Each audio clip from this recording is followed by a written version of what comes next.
Bueno, ahí están.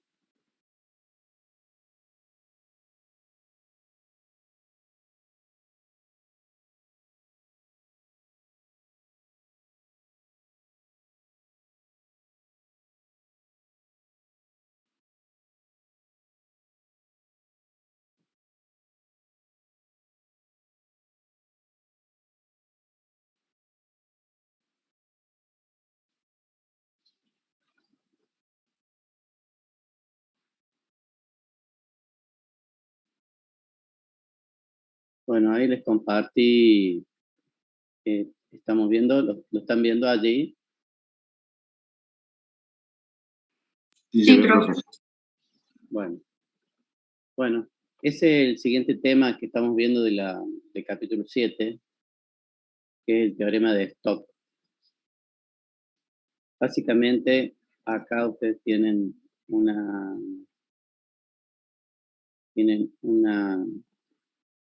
superficie, de nuevo, una superficie sigma, orientada. Está limitada por una cierta curva lambda, ¿sí? De nuevo. Tienen una superficie, esta que está acá, ¿sí? Esa que está ahí. Y esa superficie está dada por una ecuación, justamente z igual a f de x, un campo escalar, y está limitada por esa curva lambda que está aquí. Lambda. A la vez está presente un campo vectorial. Está presente un campo vectorial que, bueno, tiene derivadas parciales continuas en la reacción abierta que contiene sigma. Entonces son tres elementos. La superficie es sigma, dada por esta ecuación, lambda, y el campo vectorial. Entonces este teorema establece la relación entre la integral curvilínea a lo largo de la curva lambda y la integral de superficie sobre la superficie sigma, cuya frontera es la curva lambda. Entonces, en realidad yo la leo al revés. Este teorema de Stokes me permite calcular una integral de superficie, como el tema que vimos antes, una integral de superficie, y en vez de resolverla como una integral de superficie, que podríamos hacerlo, me permite hacer una integral de superficie, ¿sí? Sobre la superficie sigma, acá era sobre lambda, pero lo que hay que poner adentro ya no es f, sino hay que poner el rotor de f. Producto escalar, el vector normal a la superficie, eta. El rotor, recuerden que es un vector. Por eta. Por supuesto, diferencial de sigma, porque es una integral de superficie. Entonces, este caso, esto que tenemos acá, es una integral curvilínea en el espacio. ¿Se recuerdan ustedes que había integrales curvilíneas en R3? Entonces, en vez de hacer esa integral curvilínea, ¿se acuerdan que esto eran desplazamiento y el campo vectorial? El teorema de Stokes me permite calcular una integral curvilínea en el espacio como una integral de superficie. Entonces, lo que queda por hacer, bueno, ahí en el apunte, desarrolla este término. Supongamos que f, perdón,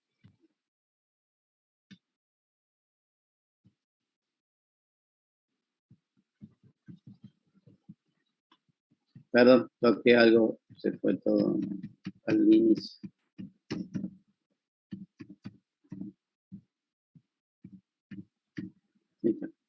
Esta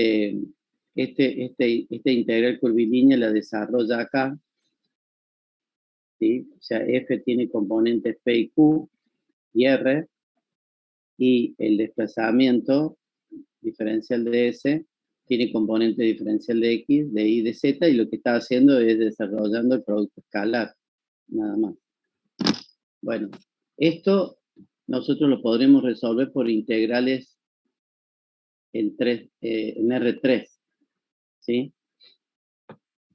Supongamos que sea muy difícil o que no es conveniente, lo que sea, tenemos el teorema de Stokes que me permite calcularlo como una integral de superficie. Y entonces abajo lo que está es desarrollado esto. O sea, por un lado está desarrollado, ¿por qué? Porque eta es un vector unitario que contiene los cosenos directores. Entonces son 3 cosenos directores. Y por otro lado, el rotor de F tenía una forma, ¿se acuerdan? Tenía también 3 componentes y eran estas restas de derivadas parciales. Lo que está haciendo acá es haciendo el producto escalar. El producto escalar que está acá. Está desarrollando el producto escalar. Bueno, entonces si ustedes se acuerdan, el teorema de Green me permitía calcular una integral curvilínea en R2 como una integral doble en el plano XY. Bueno, el teorema de Green. El teorema de Stokes me permite calcular la integral curvilínea en R3 como una integral de superficie. Bueno, entonces esto es lo que hay que integrar. Es una integral de superficie igual a esto, ¿sí?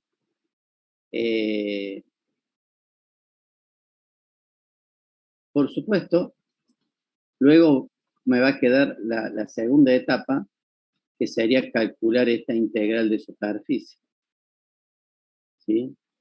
Eso me va a quedar como una segunda etapa.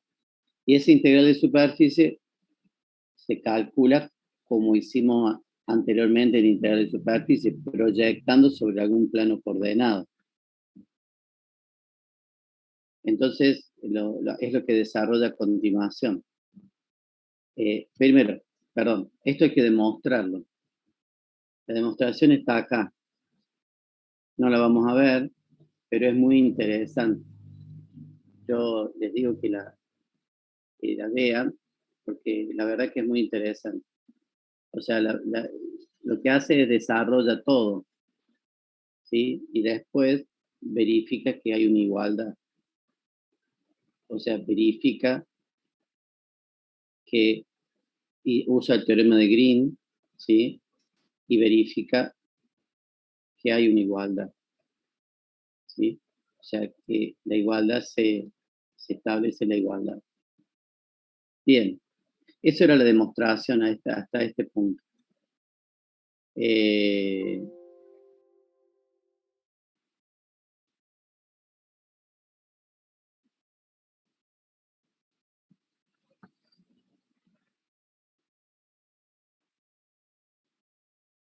Lo que hay que acordarse es que esta condición era para que la integral curvilínea en R3 no dependa de la trayectoria, ¿no? Así que eso también hay que tenerlo en cuenta. Entonces, cuando hagamos una trayectoria cerrada, la integral curvilínea va a dar igual a 0. ¿Sí? Ese es otro tema importante que creo que ya habíamos visto en la integral curvilínea en R3. Bueno, pero nos quedamos acá con un temita dando vuelta que a esta integral curvilínea, perdón, esta integral de superficie, hay que proyectarla y calcularla como una integral doble. En este desarrollo que está acá, es eso lo que hacen. ¿Ves? Acá dice, comencemos resolviendo la integral de superficie. Estoy leyendo una parte de la demostración nada más. Entonces escribe la integral triple, la integral de superficie, el rotor de F, el rotor de F por eta, desarrolla el rotor de F, ¿sí? Pero fíjense, aplica ya la fórmula para proyectarlo. ¿Ven? Menos derivada de z con respecto a x, menos derivada de z con respecto a y, y este está multiplicado por 1, ¿sí? Y acá ya dice diferencial de x, diferencial de y. O sea, ya está utilizando la proyección, ¿sí? Y otro de los temas es que la función PQR que dependen de x y z, ¿sí? PQR que dependen de x y z, ya z hay que evaluarlo en x, y a través de la función sigma, o sea, a través de la ecuación que define sigma. Por eso es que acá hace eso, ¿verdad? Entonces, bueno, acá desarrolla la otra parte, la parte de la integral curvilínea. Acuérdense que la integral curvilínea hay que llevar todos a un solo tipo de variable. Lo que hace básicamente lo lleva todo a t, todo lo lleva a t. Entonces, luego tiene que utilizar la función sigma, la ecuación de la superficie, para justamente completar ese tema. Y bueno, va desarrollando todo lo que es la integral curvilínea, ya desarrolló, aplica el teorema de Green de nuevo, ¿sí? Para desarrollar esa integral doble, o sea, la integral curvilínea, en esta integral doble, algunas derivadas se hacen igual a 0, otras se hacen igual a 1, va desarrollando los dos términos, la integral curvilínea y la integral de superficie. Por supuesto, la integral de superficie ahora proyectada en el plano XY, y bueno, concluye esto, la ecuación 1 y 3. O sea, llega a la conclusión de que efectivamente es la integral de superficie ya proyectada. Bueno, acá hay un ejemplo. Acá hay un ejemplo. Me dan, este es el campo vectorial que me dan, y me dice que quiere calcular esa integral curvilínea en R3, o sea, sería el trabajo, ¿sí? Situamos que F es fuerza y lambda es una trayectoria en el espacio, y quiere calcular la integral curvilínea en esa curva lambda. Y la curva lambda está dada por una intersección entre en este plano y este cilindro. Este es un cilindro de radio 1 y paralelo y coincidente con el eje Z. Y este es un plano inclinado, ¿no? Paralelo al eje X. Bueno, por el método de las trazas hay que dibujar esto, entonces ahí nos damos cuenta de que la trayectoria es esta elipse, está acá. Fíjense que en principio parece complicado el ejercicio, ¿sí? Entonces tiene que calcular la integral curvilínea de este campo vectorial en esta trayectoria, que es una elipse así inclinada. Entonces, bueno, define este sería el ángulo eta normal. Como es un plano, el ángulo, este vector eta, es constante, ¿no? Bien. Entonces, define por eso, al definir eta, define cuál es la dirección positiva de ese plano. ¿Sí? Bien. Evidentemente, la proyección de esta superficie sigma, hay que encontrar la proyección de esta área en el plano XY. ¿Sí? Y se encuentra que evidentemente está proyectado a través del cilindro. Entonces, la proyección de toda esta superficie sigma, esto es sigma, llamémosle sigma, la proyección de sigma está acá, en este plano, en esta área D, llamémosle. Está dentro de esta circunferencia. ¿Sí? Es una ecuación parecida a esta, solo que acá Z era cualquiera, en la ecuación del cilindro. En cambio acá, en la ecuación de la circunferencia esta, Z vale igual a 0. Esta es la ecuación de una circunferencia. Bueno, entonces, por eso es que el dominio va a estar hecho acá. Todos los puntos que estén igual o por dentro del radio igual a 1. Bueno, aplicamos el teorema de Stokes. Yo quiero calcular esta integral y es igual a esto por el teorema de Stokes. Entonces, lo que hago es calcular el rotor, como yo le dije, a través del determinante. Este sería el operador nabla, estos son los versores, este es el operador nabla, y estos son los componentes P, Q y R. Calculen el determinante, no sé si se acuerdan porque les comenté haciendo pivot acá, haciendo el determinante de esta matricita que está acá. O sea, es I por este determinante. Entonces sería este por este menos este por este. Más, hacen pivot acá, sería el determinante de esta matriz. De esta matriz que estoy marcando acá. Así que sería este por este menos este por este.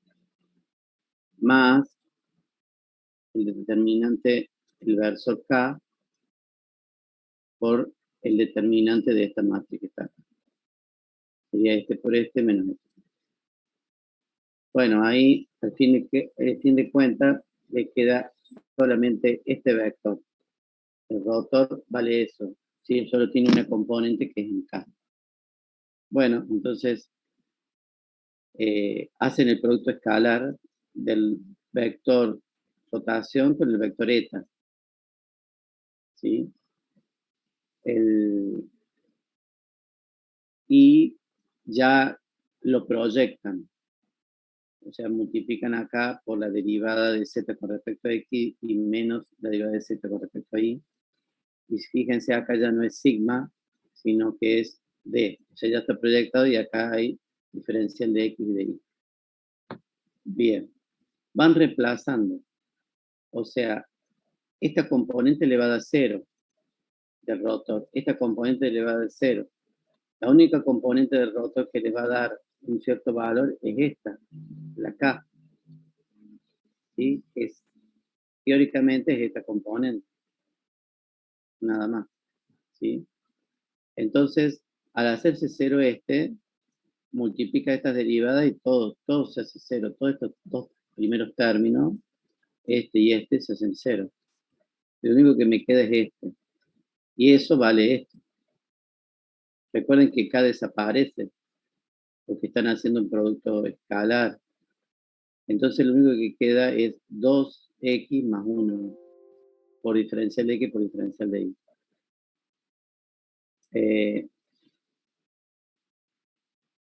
Esto es una integral rectangular. Entonces, por la forma del dominio, ¿sí? Conviene hacer cambio de variable. Así que hace cambio de variable de integrales dobles de coordenadas rectangulares a coordenadas polares. Entonces, en coordenadas polares, ustedes tienen que la transformación es x igual a r coseno de θ. Creo que estoy decidiendo. Coseno de θ. Y la otra transformación era y igual a r seno de θ.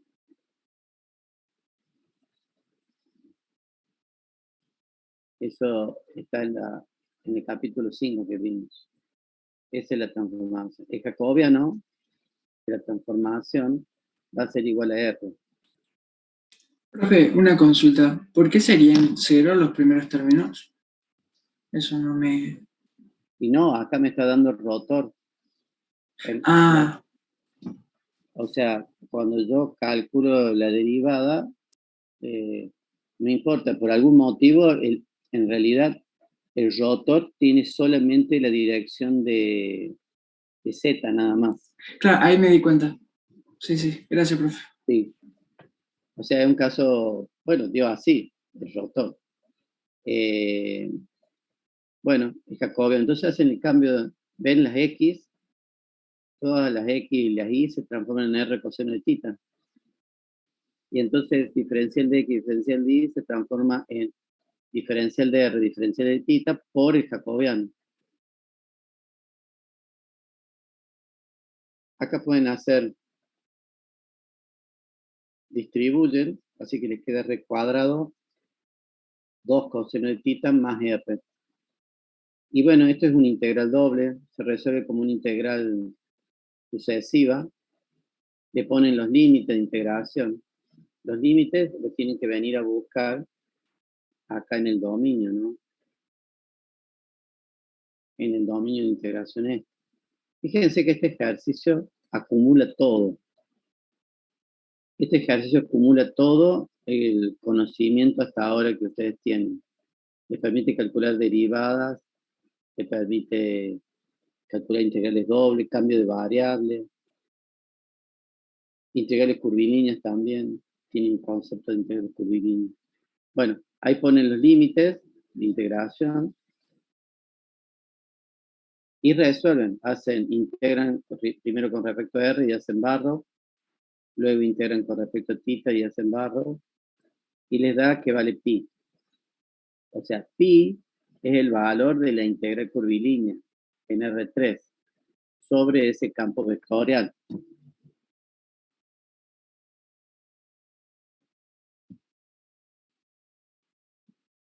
Así que, bueno, entonces hay muchas cosas acá, ¿no? Hay muchas cosas metidas. De todas formas, lo que quiero aclararles es que uno directamente aplica la fórmula. Esta sería la fórmula del teorema de Stokes. Y esta sería la fórmula de cómo se resuelve una integral de superficie. ¿Sí? Directamente. Directamente. O sea, son dos fórmulas nada más. Pero bueno, después hay que calcular el rotor, hay que reemplazar, hay que hacer un cambio de variable en la integral doble para pasar integral a coordenadas polares.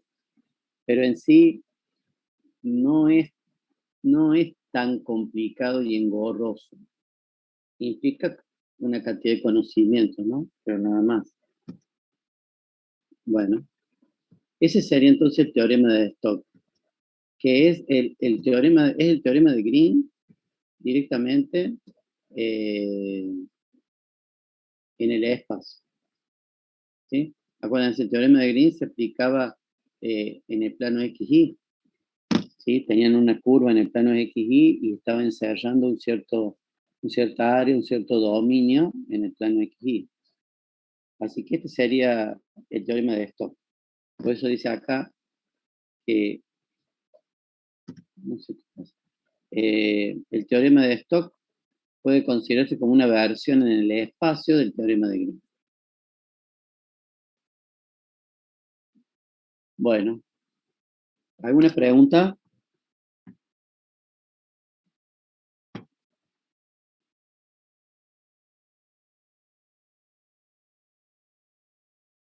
No, profe. No, profe.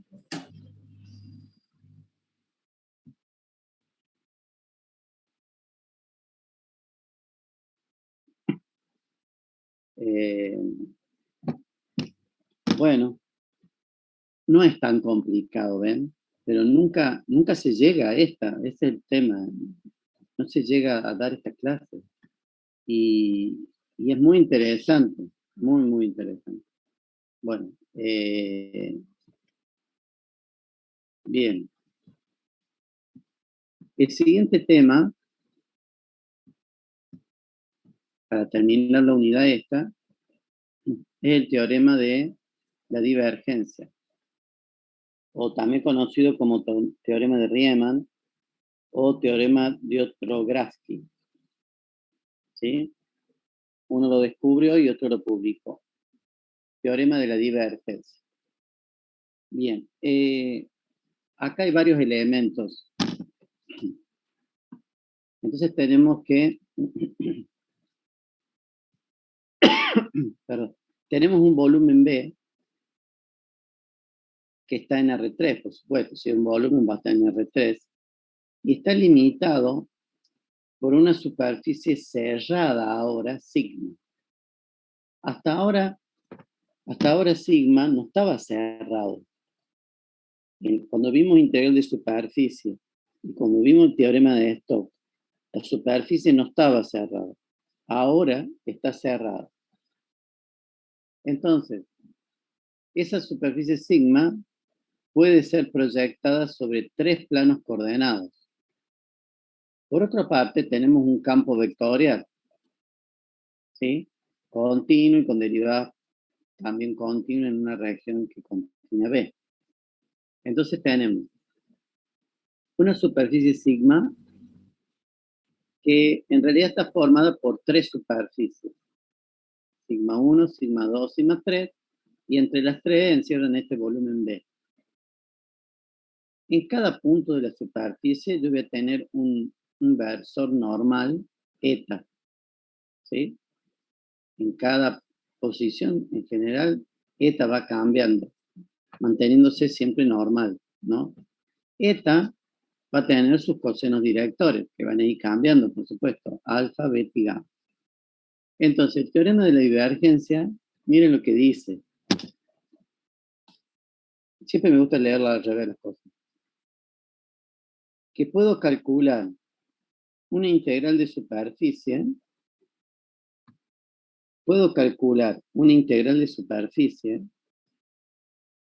en vez de proyectarla en el plano XY, haciendo un cálculo, proyectando en el plano XY, que es el método normal, la puedo calcular como el integral triple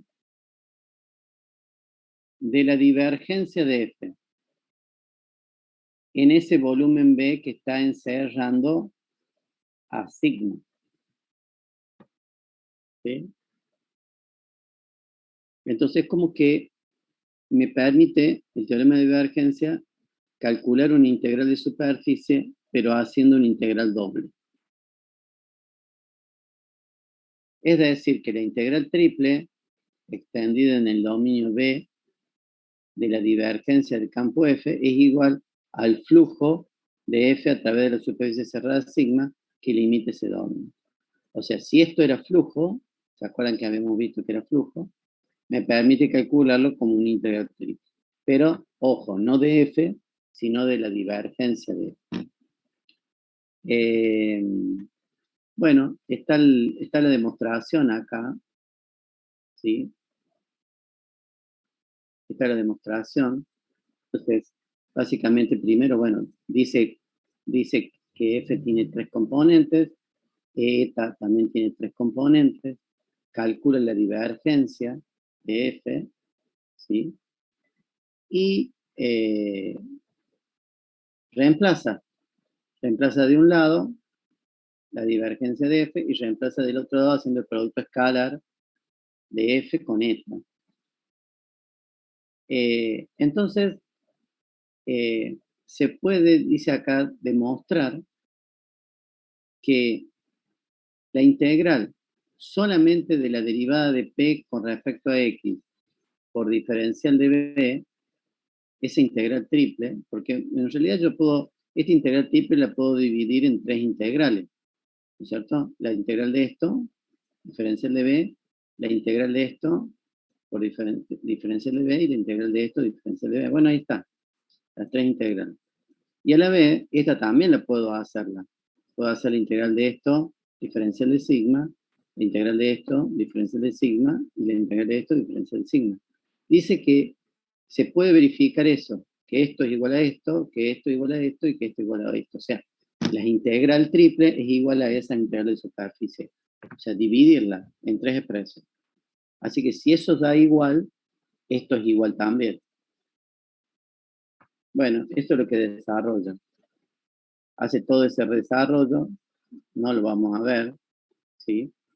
Fíjense, ¿ve? Hace ese desarrollo que hace que le termina dando igual a esta integral de superficie. Fíjense que ya ahí está, esto era integral de superficie, pero hay que proyectarla, ¿sí? Entonces empieza a proyectar, ¿sí? Empieza a proyectar y obtiene una integral doble, ¿sí?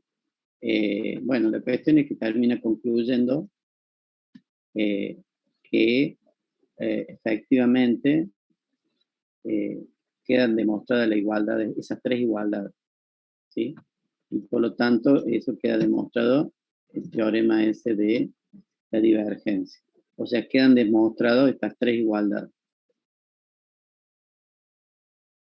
Estas tres igualdades. Bueno, ese era el teorema de la divergencia. Bueno, acá hay una explicación. Si F representa la velocidad de un líquido que corre a través de un dominio B, la integral da la cantidad de líquido que sale de B a través de sigma en la unidad de tiempo, ¿sí?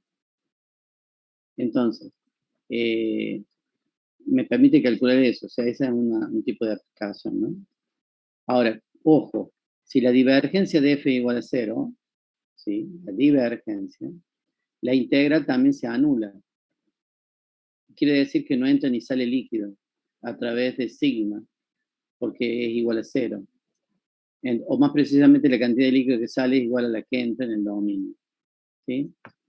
Ese sería un volumen de control en mecánica de los fluidos. Un volumen de control está dado por sigma. Un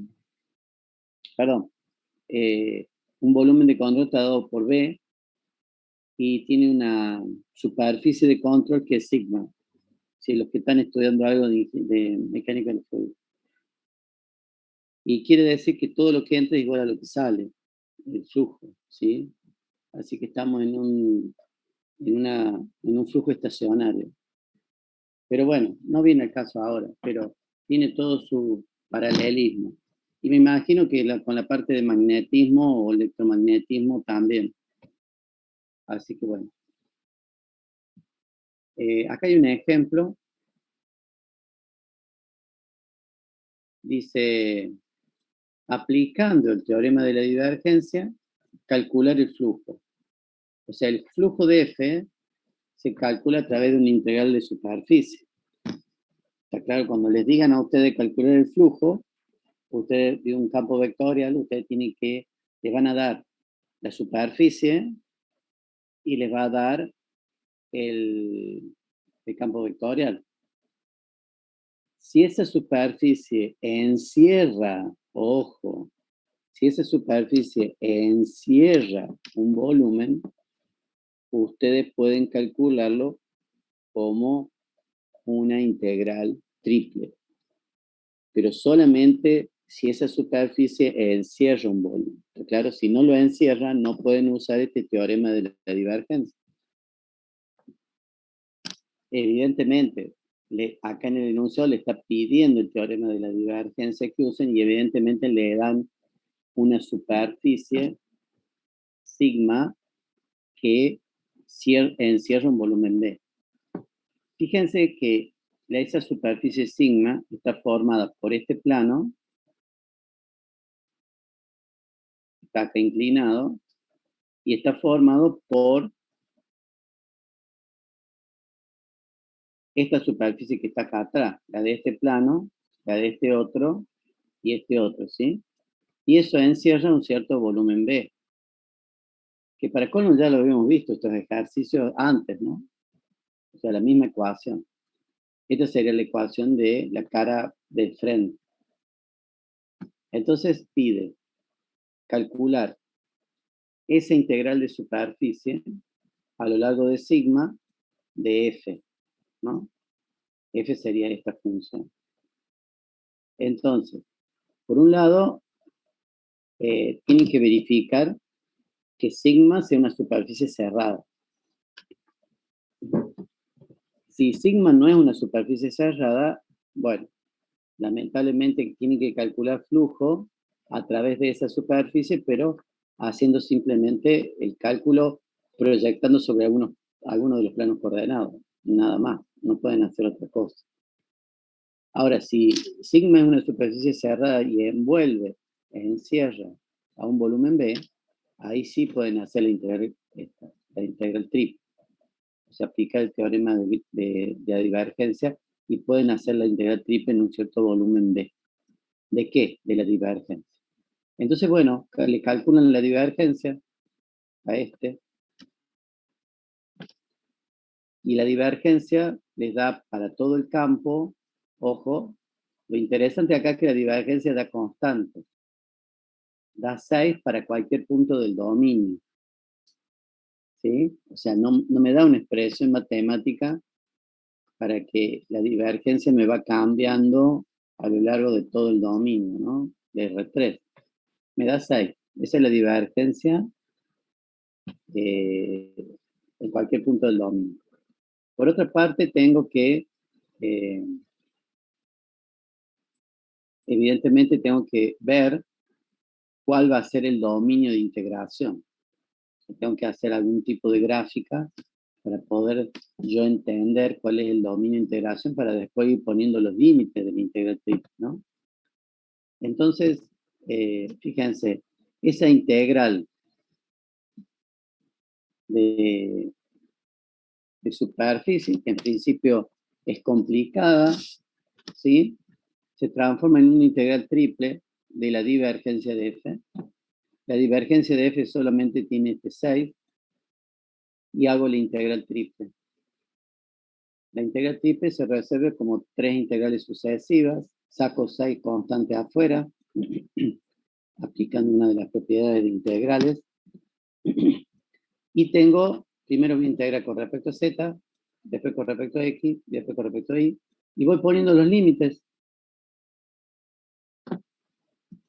No sé si se acuerdan de eso, que el límite de z, yo les comentaba que hago pasar una línea paralelo a z, y tengo los dos límites, inferior y superior.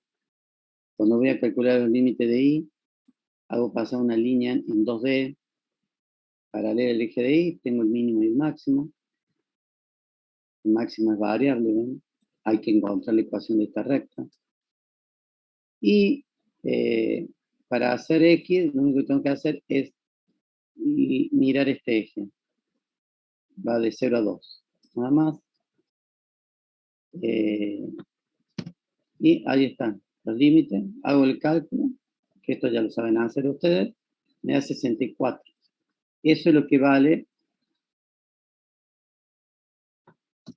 la integral de superficie, que me está dando el flujo. Eso es lo que vale el flujo de ese campo vectorial a través de esa superficie. Ahora, veamos este tema. F, en toda esa superficie sigma, que está formada por 4 planos, ¿sí? Sigma está formado por 4 planos. Sigma está formado por 4 planos, ¿sí? Ese campo vectorial en alguna superficie sale, en alguna otra superficie entra. ¿Está claro? Entonces, el flujo total es el flujo neto que entra y que sale. ¿Sí? Entonces, esos 64 es el flujo neto. Como es positivo, está saliendo. ¿Sí? Esa es la interpretación. Pero hay una cantidad de flujo que está entrando y mucha más cantidad de flujo que está saliendo. El resultado, al restar flujo saliendo menos flujo entrando, es 64. ¿Sí? Esa sería digamos, la conclusión. Bueno, pero fíjense qué fácil que se hace, ¿no? Matemáticamente se hace fácil. Lo que por ahí cuesta un poco más es la interpretación física de qué es lo que estamos haciendo. Bueno, creo que no queda más nada de esta unidad. Entonces vamos a hacer una recopilación de toda esta unidad. Lo primero que vimos fue el operador Nabla.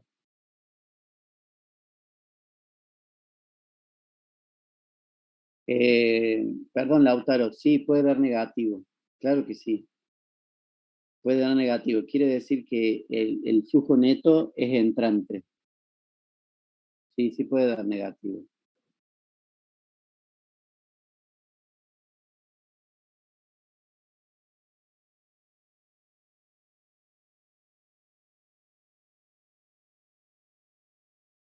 Bueno, entonces lo primero que vimos fue el operador Nabla. ¿Sí? Entonces un operador es un vector simbólico. ¿Sí? El operador Nabla aplicado a un campo escalar, producto escalar de un campo escalar, me da el gradiente, con todas las propiedades que tiene el gradiente. ¿Sí? Eso puede ser en R2 o en R3. Después tenemos que el rotor. El rotor es el operador Nabla aplicado, perdón, me salté una parte. Después tenemos la divergencia. La divergencia es el operador Nabla, producto escalar, un campo vectorial. ¿Sí? Eso es la divergencia de. Entonces nos quedamos con esta expresión, que es la más común, digamos, pero en realidad proviene de acá. Si se olvidan, acuérdense de esta, de esto, acá. Bueno, luego tenemos rotor. Rotor es lo mismo, el operador Nabla aplicado a un campo vectorial, pero como producto vectorial. Por lo tanto, el rotor es un vector. La divergencia era un escalar y el gradiente era un vector. ¿Está bien? Bueno, acá le hice esta cosa. Fíjense acá, el gradiente es un vector, la divergencia es un escalar, tiene rayita arriba, y el rotor es un vector también, tiene una rayita arriba. Bueno, después vimos lo que era un campo irrotacional. Un campo irrotacional es aquel que al campo, a la función f, le calculo el rotor, ¿sí? Y me da un vector nulo, o sea, 0, 0 o 0, 0, 0. Eso es un campo irrotacional. Y después se llega a la conclusión que un campo irrotacional, ¿sí? Es conservativo, o sea, todo campo vectorial conservativo es irrotacional. ¿Sí? Luego vimos el concepto de campo solenoidal.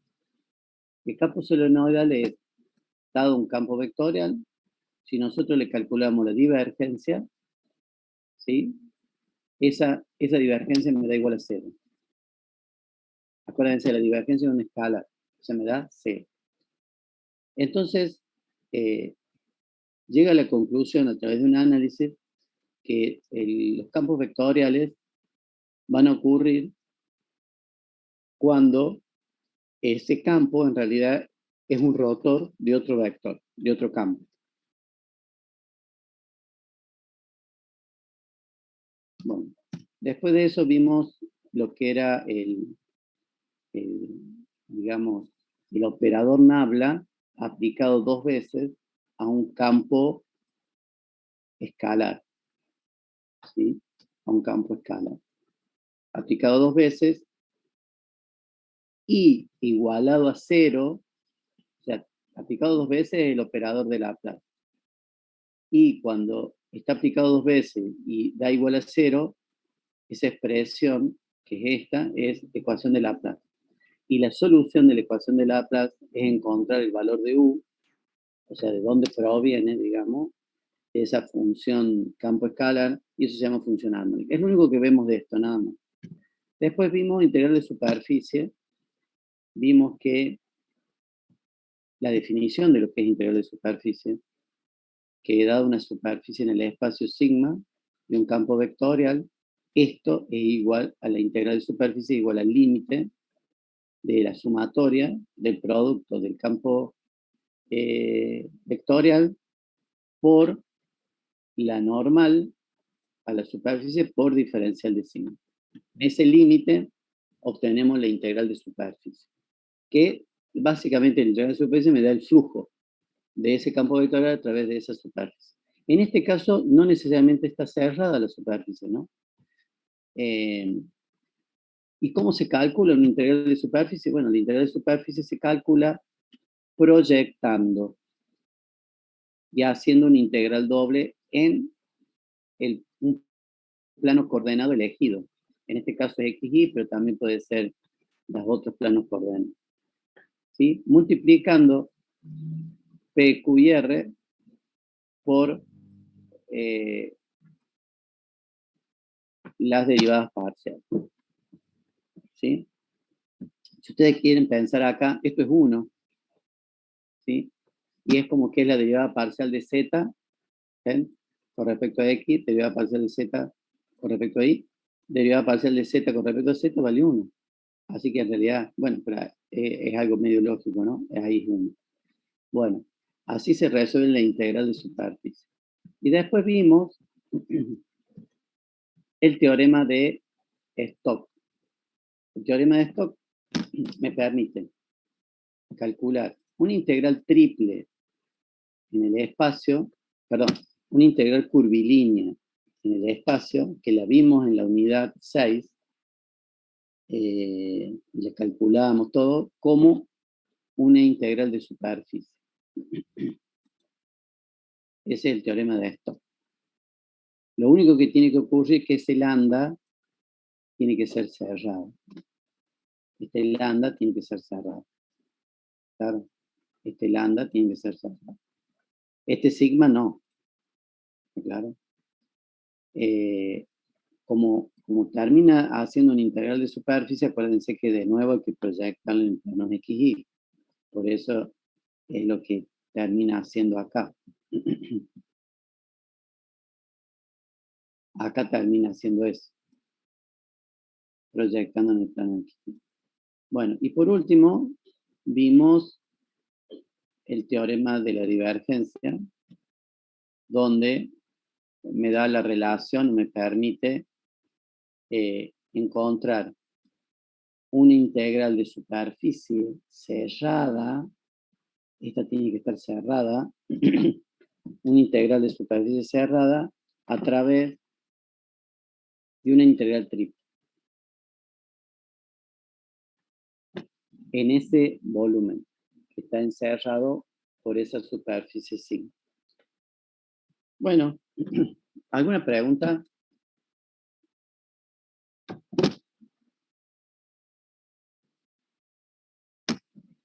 ¿Alguna pregunta? No, profe, todo bien.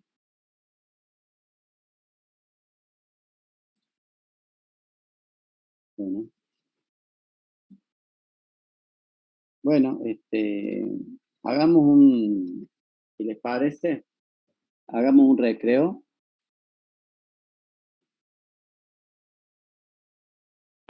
Un recreo de 15 minutos. Bueno, profe. El capítulo 8. ¿Sí? Ya con el capítulo 8 empezamos a ver ecuaciones diferenciales, que es un tema nuevo. ¿Sí? Este sería el capítulo 8. Ecuaciones diferenciales. En particular vamos a ver de primer orden en el capítulo 8. Por eso es que ahora les voy a presentar en general, digamos, cómo se organiza esto. Nosotros tenemos un gran grupo de ecuaciones diferenciales. Las ecuaciones diferenciales hay como una clasificación, ¿sí? Entonces, se clasifican un gran grupo en ordinarias, ¿sí? Y con o en derivadas parciales, ¿sí? Las ordinarias son aquellas que tienen una sola variable independiente. Una sola variable independiente. Nada más. Una sola variable independiente. Y las en derivadas parciales tienen dos o más variables independientes. A su vez, las ordinarias se las clasifica por el orden de la derivada más alta que tenga en la expresión, y hay algunas que son de primer orden, ¿sí? Porque la derivada más alta que tienen es x', ¿sí? X'. Acuérdense que al ser de una sola variable, las derivadas son derivadas simples, no son derivadas parciales, ¿sí? O sea, no tiene derivadas parciales. Entonces, la derivada más alta es de primer orden, o sea, la derivada más alta que van a tener es x'. Y después están las de orden superior, ¿sí? Dentro de la de primer orden, que es lo que se ve en el capítulo 8, vamos a ver eso, tenemos 5 con variables separables, homogéneas, lineales, de Bernoulli, exactas o totales. Eso lo vamos a ver en el capítulo 8, ¿sí? La de primer orden, en el capítulo 8. En el capítulo 9 vamos a ver las de orden superior, ¿sí? Capítulo 9. Y con derivadas parciales está en el capítulo 11. ¿Sí? Capítulo 11. El capítulo 10 es serie de Fourier, que es una herramienta que sirve para el capítulo 11. Vamos a ver si llegamos. Pero sí o sí tenemos que ver estas dos unidades, la 9 y la 8. Bueno, entonces vamos a empezar con eso.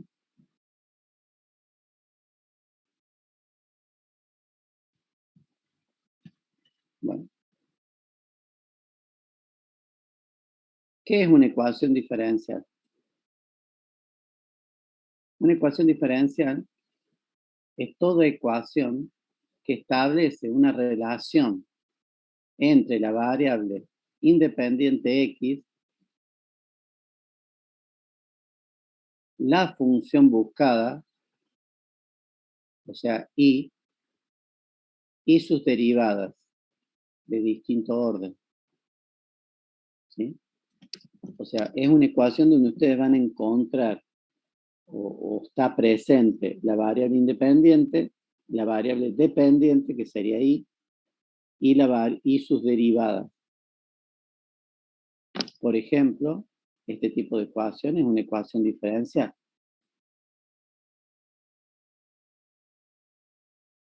O sea, dice y segunda más 2 veces y prima por y al cubo más x a la cuarta igual a 0. Eso es una ecuación diferencial. Fíjense que está todo mezclado. La variable independiente, la dependiente y las derivadas. O por ejemplo, este otro caso, tenemos y segunda, creo que dice, al cuadrado más y prima por y al cubo más y al cubo menos 2 igual a 0. ¿Sí?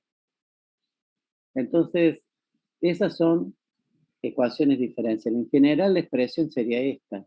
F de x, de y prima, de y segunda, hasta de y a la n, de y n, la derivada en ese modo. O escrita de la otra forma, como ustedes quieren, xy y la derivada esta. ¿Listo? ¿Claro?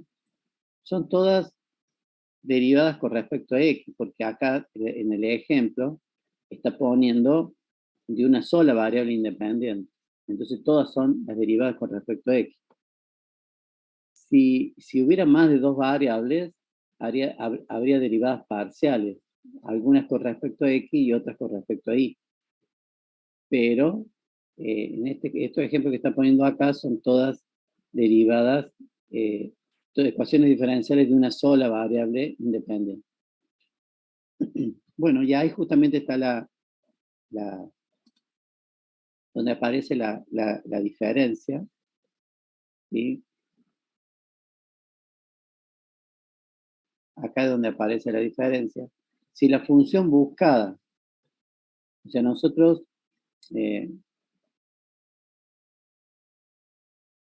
acá acá, relacionada a esta ecuación diferencial, hay una función que es igual a f de x, que no la tenemos. Nosotros queremos descubrir esta. Cuando decimos que vamos a resolver una ecuación diferencial, lo que queremos encontrar es esta. La función que relaciona las x con la y, partiendo de esta ecuación diferencial. Pero no la tenemos nosotros a esta. ¿Claro?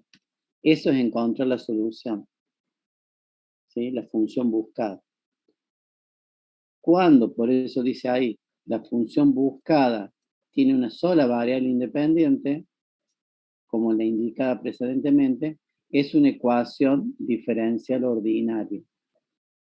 O sea, lo que le expliqué antes. Si la ecuación diferencial ordinaria tiene asociada una sola variable independiente, es una ecuación diferencial ordinaria. Ahora, si tiene dos o más variables independientes, se llama ecuación diferencial en derivadas parciales. Y ahí tienen un ejemplo de ese tipo de ecuación. ¿Ven?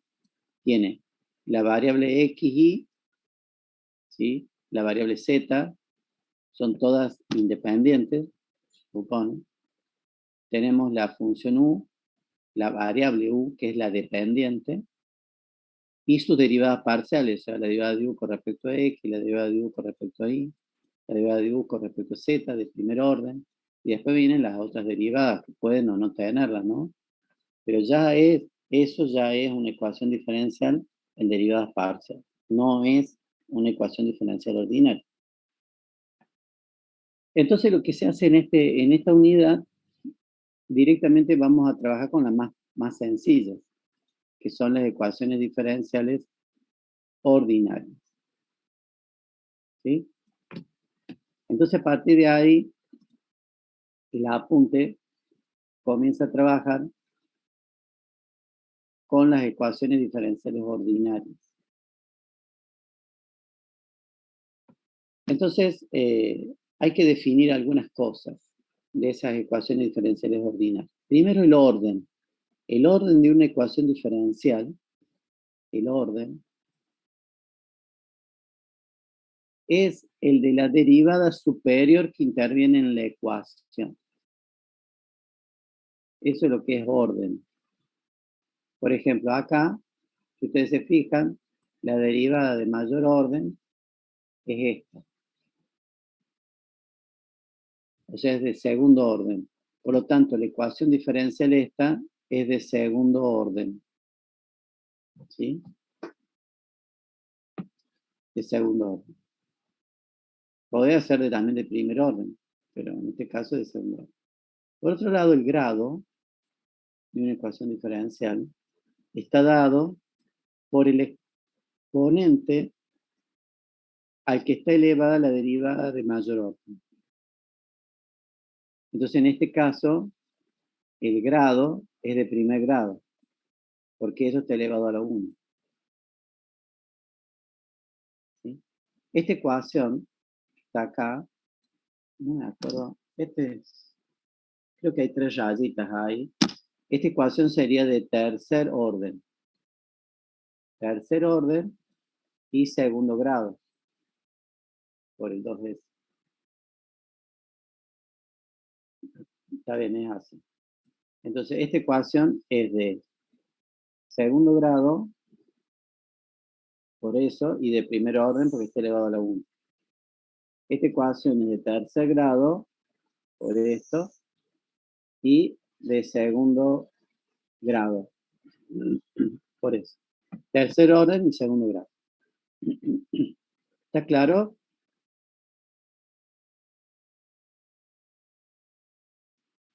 Sí, profe. Cualquier cosa me preguntan, ¿eh?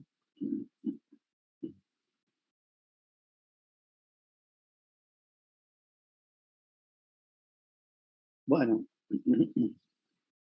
Y ahora comenta justamente eso. ¿A qué se le llama la solución o integral? Recuerden que acá yo les dije, hay una función buscada, que es una función igual para las ordinarias, ¿no? igual a f de x. Esta es la función buscada. Esa es justamente lo que se llama solución. Por eso dice, se llama solución o integral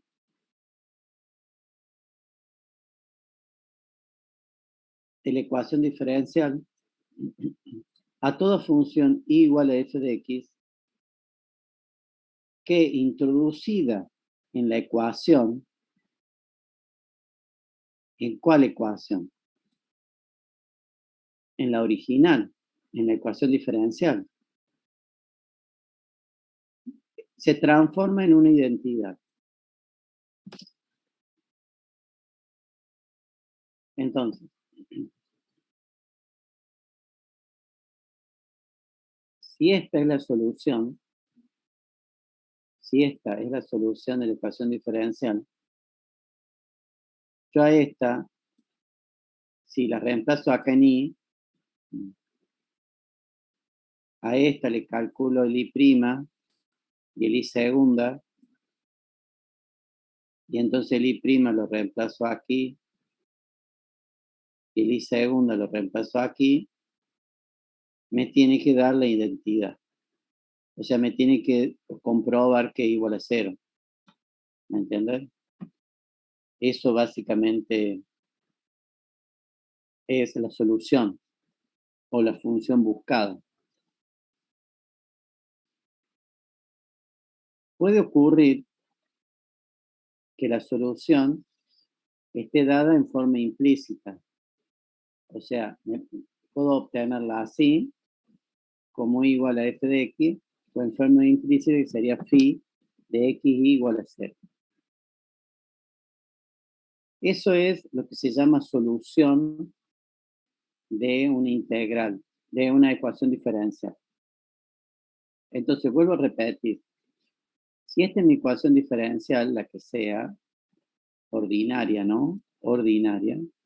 La solución de esa ecuación va a tener esta forma, igual a f de x. Va a ser una función muy sencilla, ¿sí? Va a tener una sola variable independiente y una sola variable dependiente. Pero tiene que cumplir la condición que si esta es realmente la solución y yo la derivo la cantidad de veces que haga falta y reemplazo la función y sus derivadas, la reemplazo en la ecuación diferencial donde corresponda, evidentemente me tiene que dar el resultado de 0. Porque si no, no sería la solución. El tema pasa porque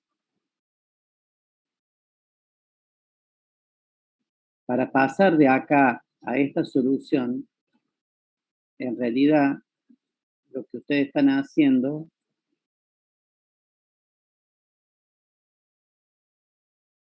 para pasar de acá a acá, lo que están haciendo es integrando.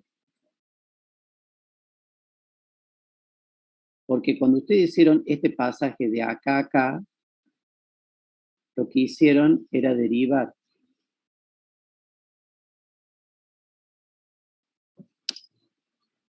Entonces, cuando ustedes derivaron, algo se perdió acá. O sea, se perdieron,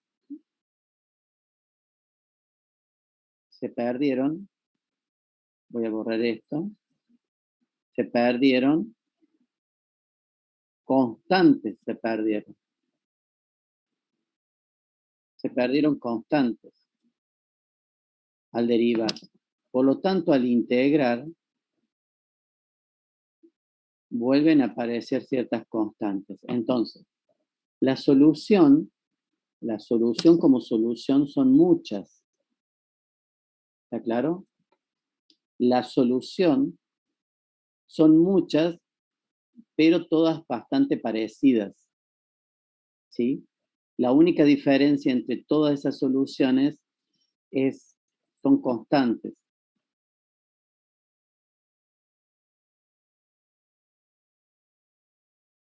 todas estas van a ser solución. ¿Está claro? Porque al reemplazar este valor de i y todas las i', acá desaparecen las constantes. Y cuando integro, aparecen constantes. Entonces son varias las soluciones. Eso quiero que entiendan que son varias las soluciones. ¿Sí? Que puede tener una ecuación diferencial.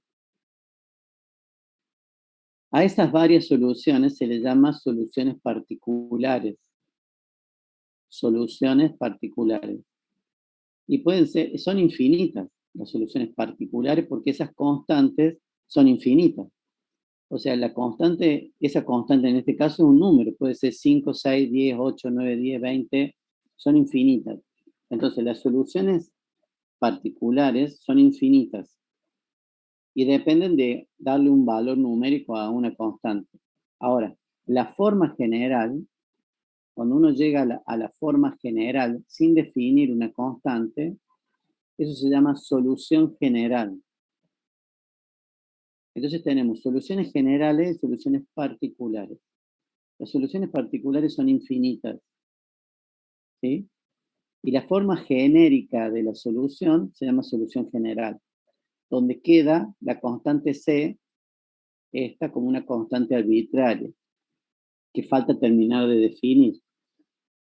¿Sí? Ya vamos a ver cómo se termina de definir una constante arbitraria. Bueno, no sé si tienen alguna duda hasta acá, o tienen más dudas que antes.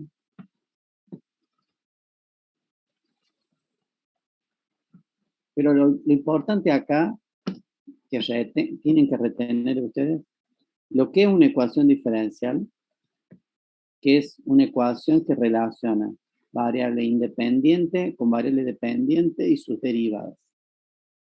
Y que la solución general, la solución de esa ecuación diferencial, es una función, siempre y cuando sea ecuación diferencial ordinaria, es una función de la forma i igual a f de x y c, donde c es constante arbitraria.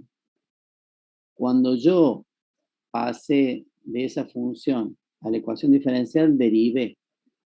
Por lo tanto, ahora para obtener la solución, tengo que integrar. El proceso es integración. Todo el tiempo es integrar.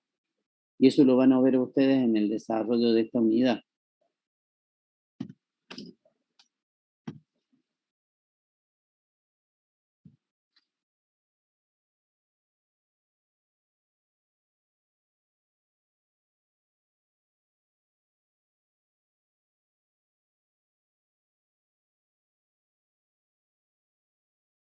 Bueno, entonces ahora nos vamos a quedar con las ecuaciones diferenciales ordinarias, o sea, tienen una sola variable independiente, pero solamente es la de primer orden, que es la que vamos a estudiar en este capítulo.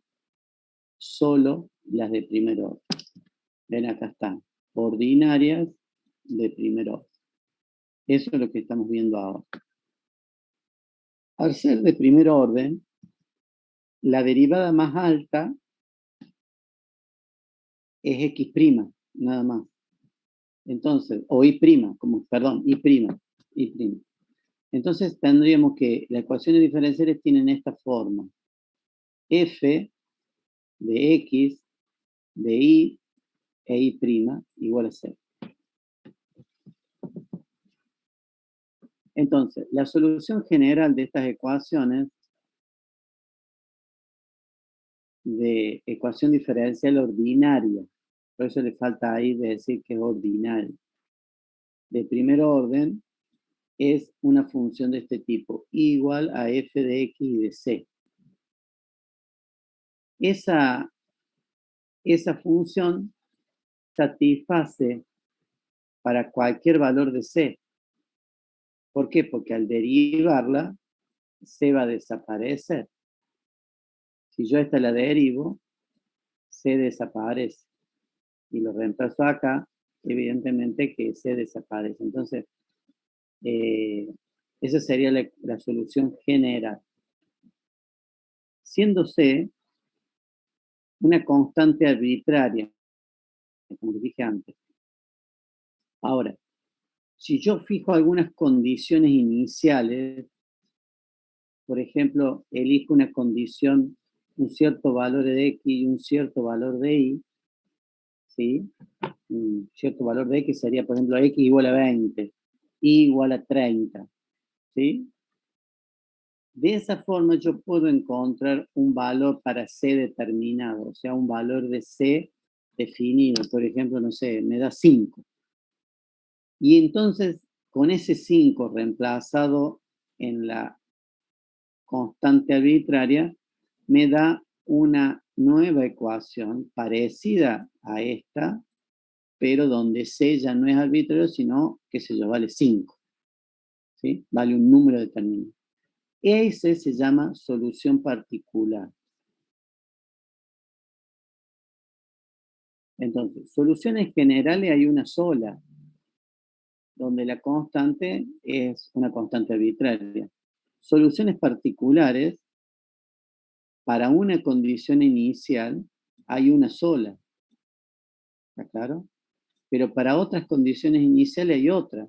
Entonces, soluciones particulares hay infinitas, en realidad, que yo le había comentado. Soluciones particulares hay infinitas. Son infinitas las posibilidades. Basta que le demos una condición inicial y ya tenemos una solución particular. Y la expresión general, que sirve para todas, se llama solución general. Y esto es lo importante acá, que yo siempre lo estoy preguntando. Esto es re importante. ¿Sí? Si ustedes se fijan acá, esta expresión, la solución particular, es una curva en el plano XY. O sea, es una curva en el plano XY.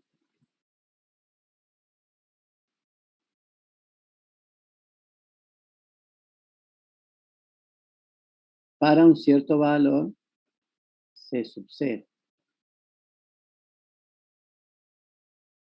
Ese valor C sub 0 se calculó con una cierta condición inicial. O sea, un cierto valor X sub 0 y sub 0. O sea, básicamente le hicimos pasar a esa curva por un cierto valor de X sub 0 y de Y sub 0. La obligamos. Y obtuvimos un valor de C sub 0 y este valor de C sub 0 lo reemplazamos acá y me quedó un cierto valor de C sub 0, qué sé yo, 5.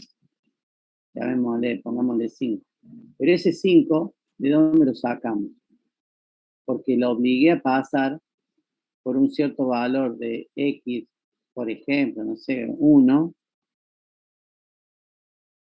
y igual a 2, qué sé yo. ¿Sí? Entonces al hacerla pasar por acá, tengo eso. Ahora, esta otra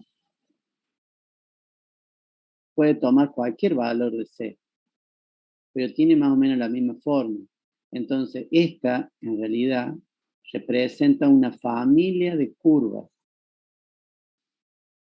La solución general representa una familia de curvas. ¿Sí?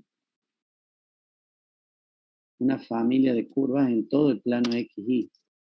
Y particularmente una solución particular es aquella que pasa por un cierto punto del plano XY, que es la condición inicial.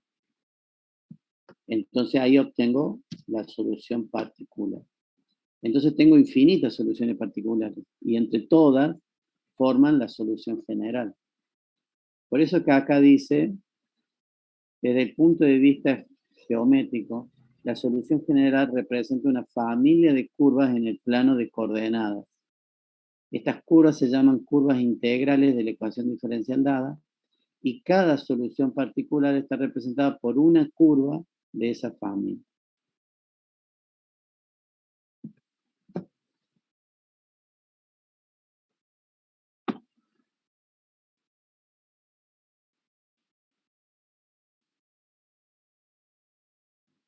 Bueno, entonces eso es lo que es. Escuchen, acá están los conceptos. Lo que es una ecuación diferencial ordinaria. Lo que es una ecuación diferencial ordinaria de primer orden. Lo que es la solución general de una ecuación diferencial ordinaria y lo que es una solución particular de una ecuación diferencial ordinaria, ¿sí? Más allá que sea de primer orden o no. Y lo que representa gráficamente. Miren todo el tema que hay, o sea, hay para hacer un montón de preguntas en estas dos láminas que hicimos, nada más, ¿sí? Así que parece tonto, o sea, muy sencillo lo que hemos visto, pero hay muchas preguntas para hacer. Entonces acá hay un ejemplo, y creo que con esto podemos terminar. Tenemos una ecuación diferencial ordinaria de primer orden. Y es esta, y' igual a 2i.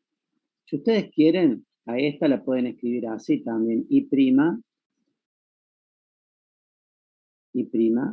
menos 2i igual a 0. Está bien, ustedes me dirán, pero profe, ahí no aparece x. Es que no importa que aparezca o no aparezca x. Hay un x, evidentemente.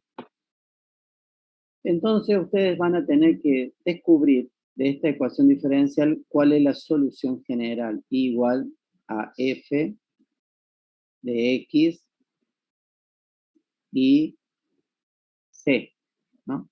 C es la constante Víctor. La solución esa es esta. Ya se las dan. No preguntemos mucho cómo lo obtenemos, pero es igual a c, constante arbitraria, por e a la 2e. Esa es una solución para cualquier valor de c, ¿sí? Siendo esta una constante arbitraria cuyo valor queda determinado si se da una condición inicial. Entonces, tenemos la ecuación diferencial de primer orden ordinaria y la solución general, ¿sí? Esto se llama solución general. Por supuesto, ahora yo tengo que dar una condición inicial para obtener solución particular. ¿Cómo se hace eso? Miren acá. Ahí están todas las infinitas curvas de la solución general. Pero en particular, yo le doy una condición inicial para x igual a 0 y igual a 4, o sea, este punto. Entonces resulta ser que por ahí va a pasar una sola curva. ¿Cuánto vale? Muy bien. Si esta es la solución general, que ya la obtuve, supongamos que ya la obtuve, tengo que reemplazar este 4 en la y y este 0 en la x. ¿Sí? Y de allí yo termino despejando c, que c vale 4.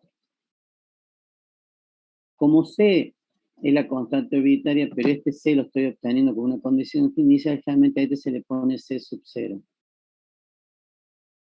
C sub 0, ¿sí? Porque este era el y sub 0, el x sub 0 y este es el c sub 0. Y el c sub 0 se reemplaza en el c de la solución general. Y se obtiene la solución particular, igual a 4 por e a la 2e. Esa solución particular va a ser la representación de esta curva. Entonces, la representación gráfica de una solución general de una ecuación diferencial ordinaria es una familia de curvas en el plano coordenado, si quieren decir, para no decir x, y. Y la solución particular es una de esas curvas, ¿sí?, que pasa por la condición inicial que se ha dado, ¿sí?, o que cumple con la condición inicial. Bueno, yo creo que hasta ahí está bien, como para ir rompiendo ir abriendo el tema, ¿sí? La clase que viene lo que vamos a hacer, vamos a ver ya los 5 tipos estos. La clase que viene vamos a ver los 5 tipos de ecuaciones diferenciales ordinarias de primer orden. ¿Sí? Esos son los 5 tipos que hay. Así que bueno, el lunes vamos a alargar ya con variables separables, homogéneas. Si ustedes quieren ir leyendo, yo les cargo el material y ustedes van leyendo de ahí, ¿no? Este fin de semana se ponen a furiosa a ver eso.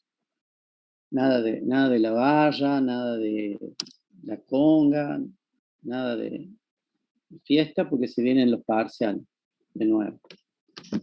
Así que, bueno, nos vemos el fin de semana en algún baile. No, mentira. No, este fin de semana tengo que hacer una mudanza. Se va mi hija más grande de casa, así que tengo que ayudar. Bueno, nos vemos entonces. Hasta luego, chicos. Chao, profe, buen fin Buen fin de. de, profe. Chao, profe, buen fin de. Hasta luego.